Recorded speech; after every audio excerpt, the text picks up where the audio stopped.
Hello, math students. This is Module 1, Ratios and Proportional Relationships, and this is Lesson 12. And Lesson 12 is called Equations of Graphs of Proportional Relationships Involving Fractions. Equations of Graphs of Proportional Relationships Involving Fractions. Our goal for today we are going to use equations and graphs to represent proportional relationships. Okay, this is good stuff. It's not too difficult. Okay, so here we go. Question: what must a relationship have in order to be proportional? You guys have already figured out what it has to have in order to be a proportional relationship, and I hope you remember what that was. Things to remember: a constant, a constant, a constant, a constant, a constant. That's what I'm going to say. Okay, we're going to practice. 10-kilometer race. Sam's mom is running a 10-kilometer race. She runs 5 kilometers in 1.5 hours. What is the constant? So our job is to find per one. Okay? And if you remember, the way that we do this is we look at all of the data that we have and we need to do a proportion check. Remember, our proportion check means that we take y divided by x. So y divided by x. Remember, this right here is the x. And this right here is the y. Okay, so remember those two things. So the y divided by the x. So if we look at this table, we're going to take 5 and divide it by 1.5. We're going to take 10 and divide it by 3. Okay, so let's do that. That's not too difficult. The first one that we need to do is this one. And because I'm working with fractions, I'm going to remember that if I draw a picture right here, I have 1.5. That's what it tells me, yes? That means I have all of this one because that's one whole one, and then a half. So now count what I have. I have 1, 2, 3 halves. So this number right here, 1 and 1/2, is actually equal to 3 halves. The sooner you can start to memorize that, the easier all of this is going to be. So this problem says that I take 5 divided by 3 halves because we just proved that's equivalent. Then I also learned that we have to have a common denominator, and I'm going to choose 2 for this one because that's the easiest. And so I'm looking at these two denominators right here. How do I get from 1 to 2? I times by 2. What you do to one side, you have to do to the other. So 5 times 2 is 10. So 5 ones becomes 10 halves. Good. And now I'm going to say, how did I get from 2 to 2? 2 times 1 is 2. What you do to one side, you have to do the other. 3 times 1 is 3. And now, boys and girls, look at what I have. I just found the unit rate because 10 divided by 3 is 10/3, and 2 divided by 2 is 1. Okay? So I just found the constant. Look, what is 10 divided by 3? 10 divided by 3 is 10/3. So our constant right here and right here, so our constant is 10/3. So on our table, right here, remember, because it has to go to the x, not to the y, we're going to multiply by 10/3 in this one. We're multiplying by 10/3 in this one. And we're multiplying by 10/3 in this one. Okay? Well, if we do that, remembering that 1.5 is really 3 halves, right? So do the math. 3 times 10 is 30. 2 times 3 is 6.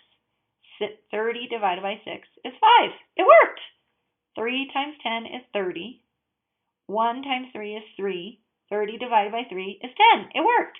0 times 10/3 is 0 because anything times 0 works. All right, so we just checked those. It is a constant. So our constant is 10/3. 10/3 means that you go up 10 over 3, up 10 over 3, up 10 over 3. Okay, so we'll get there. So to write an equation for this, remember our equation was y equals the constant times x. So in this one, we have to write y equals 10/3 times x. That's what that means. Okay, so now they're asking us to make a graph. And we have to remember what we did. We did hours per kilometer. So over here, we have to write hours, right? And then on the y, I ran out of room. I have to have kilometers. Okay, so we've got our labels, and now we have to put in our numbers. So I would say this is always 0. And then if we look at our hours, we have 1.5, 3, and so on. So let's do, this one would be 1, this one would be 2, this one would be 3, this one would be 4, this one would be 5, and this one would be 6. Now, the reason why I labeled them like that is because this says 1.5. So if I go over half and then 1 and then 1.5, I can find it very easily. Okay, so that's how that one's labeled. Over here, we're looking at what we have, and it looks like it would be easy to count by 5s. So I'm going to go, actually, because I want you guys to be able to see what's going on, I'm going to do,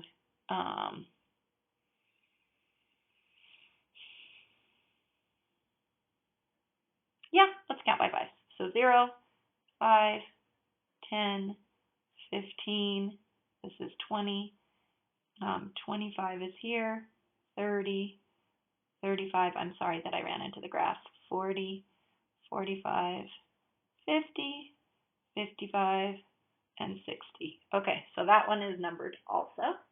And now we're going to plot our points. So our points do an ordered pair.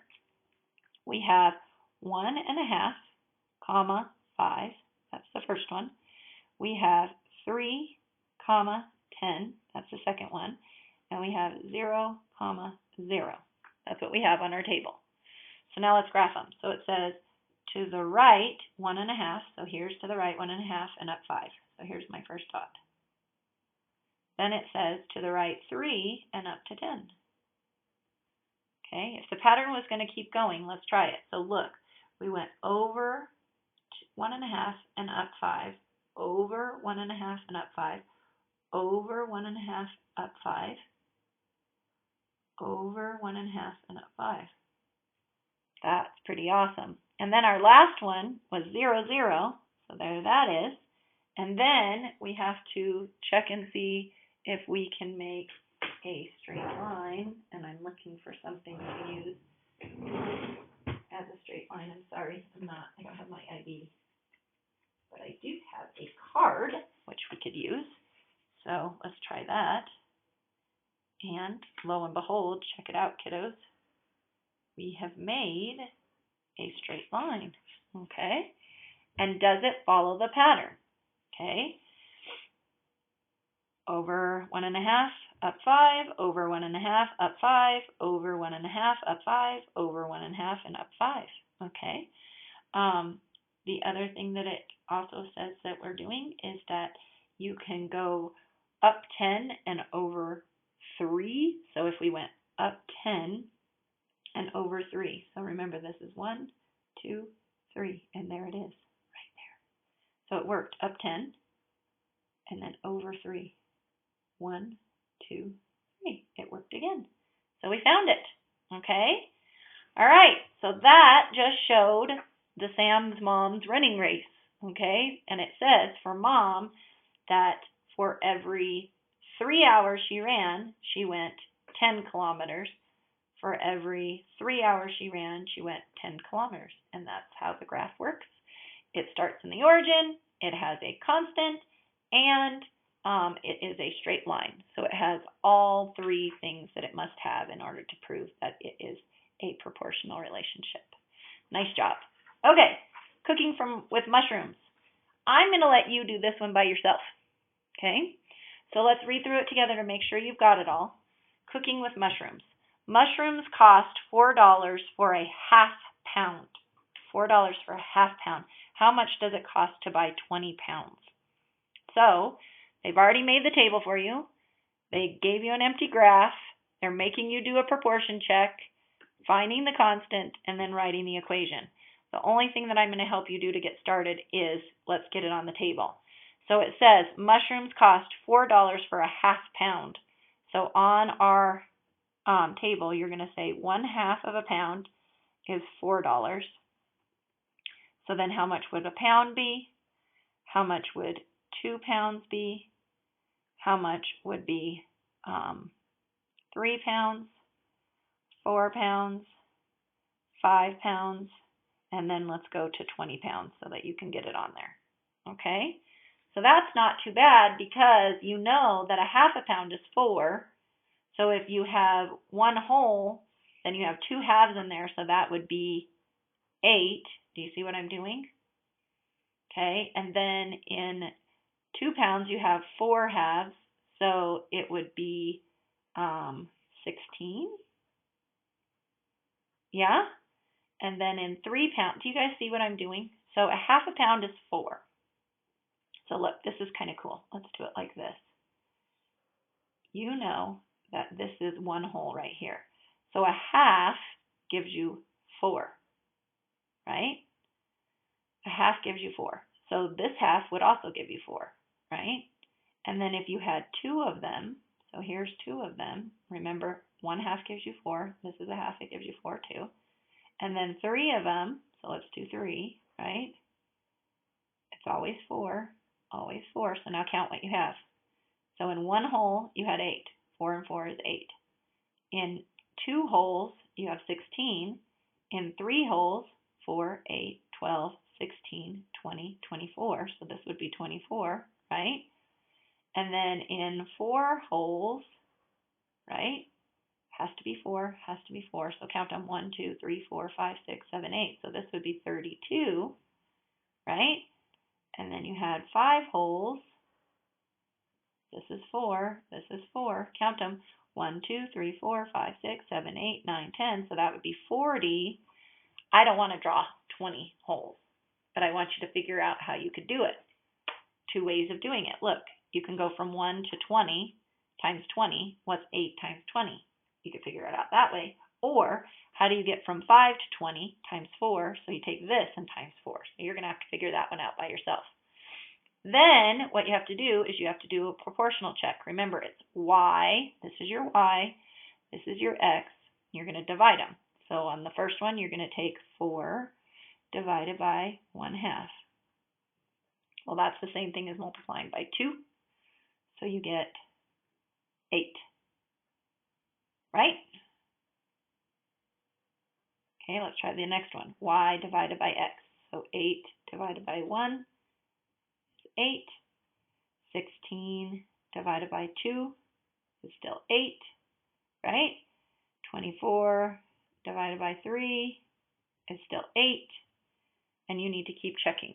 Okay, I'm not going to do it. You've got to tell me what your constant would be. Okay, remember, this is your constant. Equals constant. So what is this number right here? That's your constant. And then you've got to write your equation. Okay, and then don't forget to build your graph. It's just like the other one we did together. All right, so our goal for today. Today we are going to use equations and graphs to represent proportional relationships. What must a relationship have to be proportional? A constant. Remember, it's a constant. All right, my darlings, that's all I have for you today. I'll talk to you soon. Bye.